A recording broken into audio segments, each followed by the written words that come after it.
இயற்கை சார்ந்து வாழ யாருக்கு தாங்க பிடிக்காது? எனக்கு ரொம்ப பிடிக்குங்க. நிறைய என்னை சுத்தி இயற்கை சார்ந்து இருக்கும்போது எவ்வளவு சந்தோஷமா இருக்கும்ல. அதே மாதிரிதாங்க நான் யூஸ் பண்ற ப்ராடக்ட்டும் இயற்கை சார்ந்து இருக்கணும்னு நான் நினைப்பேன்.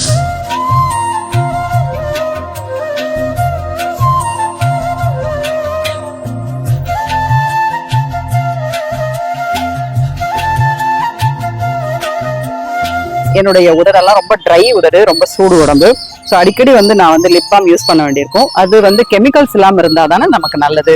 அதனால நான் கெமிக்கல்ஸ் இல்லாத ப்ராடக்ட் தேடி போகும்போது தான் இந்த அக்ஷா நேச்சர் பத்தி எனக்கு தெரிஞ்சதுங்க. அக்ஷா நேச்சர் நான் நேரடியா போய் பார்த்தது தாங்க. ஈரோடு மாவட்டத்துல இவங்க இருக்காங்க. ஆற்றுப்படுகையில இவங்களோட பெரிய தோட்டம் இருக்குங்க. நிறைய மருதாணி செடிகள், செம்பருத்தி செடி, கருவேப்பிலை, இவங்களுடைய ப்ராடக்ட்ல யூஸ் பண்ற நிறைய ரா மெட்டீரியல்ஸ் இவங்களுடைய தோட்டத்திலே தாங்க விளையுது.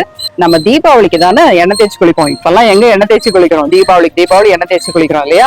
அப்ப கண்டிப்பா சீயக்காயும் அரப்புன்னா என்னன்னு தெரியுமா உங்களுக்கு? அரப்பெல்லாம் நாங்க எங்க பாட்டி காலத்துல எல்லாம் அரப்பு தேய்ச்சிதான் எங்களுக்கு எண்ணெய் தேய்ச்சி விடுவாங்க. அரப்பு ஷாம்புங்க, ரொம்பவே நல்லது. சீயக்காயோட சேர்த்து இந்த அரப்பும் சேர்த்து குளிக்கும் போது தலை ரொம்ப நல்ல வாசனையா இருக்கும். கிட்டத்தட்ட 2 வருஷமா இந்த ஷாம்பு தாங்க நான் யூஸ் பண்றேன். இப்ப தீபாவளிக்காக என்ன ப்ராடக்ட் அக்ஷா நேச்சர்ல இருந்து வாங்கினாலும் ஒரு ப்ராடக்ட் வாங்கினா ஒரு ப்ராடக்ட் ஃப்ரீங்க. இப்ப நீங்க அக்ஷா நேச்சர்ல இருந்து ஆயில் வாங்குறீங்க அப்படின்னா அந்த ஆயில் ஃப்ரீ. ஒரு ஆயில் வாங்கினா ஒரு ஆயில் ஃப்ரீ. பட் அரப்பு ஷாம்பு மட்டும் ரொம்ப ப்ரிஷியஸ் அப்படிங்கறதுனால 2 அரப்பு ஷாம்பு வாங்குனீங்கன்னா ஒரு அரப்பு ஷாம்பு ஃப்ரீ. கண்டிப்பா இந்த ஆஃபரை அவைல் பண்ணிக்கோங்க. இயற்கை சார்ந்து வாழுங்க. எல்லாருக்கும் இனிய தீப ஒளி திருநாள் நல்வாழ்த்துக்கள்.